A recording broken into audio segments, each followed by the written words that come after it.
தோழர் ரஹ்மானின் இனிய காலை வணக்கம்.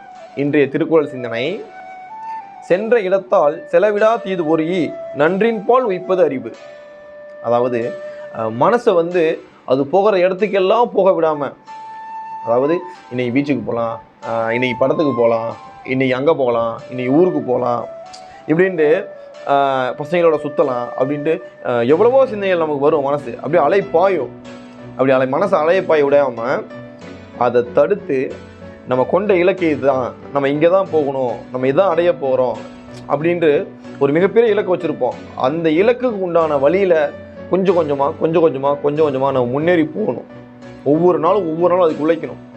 அப்படி அந்த இலக்குக்கு தேவையான வழியில் நம்மளுடைய அறிவை செலுத்தணும்.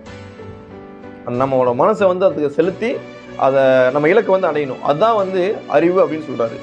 வள்ளுவர் அழகாக சொல்கிறாங்க, சென்ற இடத்தால் செலவிடா தீது ஒரி நன்றின் பால் உய்ப்பது அறிவு. நன்றி. இந்த நாள் இனிய நாளாக அமைய வாழ்த்துக்கள். என்றும் உங்கள் அன்புடன்.